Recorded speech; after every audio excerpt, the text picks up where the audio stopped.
اوه تابلوی The Scream نینه. لی افسر و جاون ترسیای بیراملت این نوه. اوه چندین تابلوین دین هنرمند نرویجی ادوارد مانک لگالریا کورتال لندن هاتین نشاندان. بارنبای وید ریخر پیشانگه دوی باوری دایه. دیتنا وان تابلوانش در وی لندن دلیوه گاد دست دایه.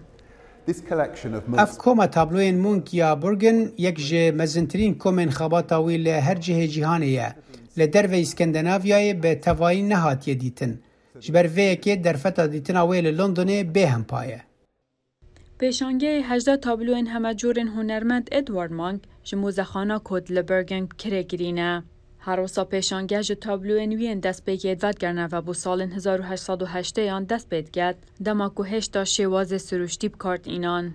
So he started out as a naturalist, as a young. به آوای که کو وکی جیوانک و پسپوری که خوزایی دست بکر اوجی تیواته کو او به پیشکش کرنا جیهانک رونی و رنگین و تشتن دنه ین دن مجول بو وک چواکو ام دبینن لیل دور 1809 یانجی بریاکو او بگهجه ویدی تنا راست و هول بدکو تشتکی به تمامی جودا بکه اوه هنرکی نفخی چه بکه لشونا یاکو ام دبینن یگوت او دخوازه هنرکی با آفرینه کل دور مجارن کوربه دجیانا هر کسی کی ده وکی اوین مرن خمگینی یانجی دودولیه.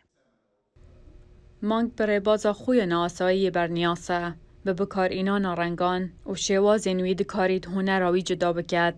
لدوماهی سال 19 دست بگا سال 20 دا اوی شواز خوی تایبت بشخست و که شورشگه جواگاه هنر دا چه گریه. لگور من دماکو خلق هزر ده ادوارد مونک دادکن The Scream تبیراوان و او تابلویا جهاتیه. و اف پیشاندانیشان ده کو اف گلک جوی پتره او گلکی همه جوره حتی دیگ جور داجی وی شوازن همه رنگ هنه.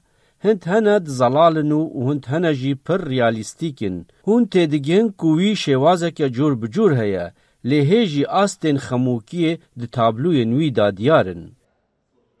جیانا مانک یا پری نخوشی بو دم کابتن 5 سال دیگاوی مر و خیشگاوی یا که حوالاوی بویه دجیه 12 سالی دا جیانا خوش دست دا و اوان مرنان کاریگریه که مازن سر هنرمندی گریه که دو تابلو انوی داده دیدن.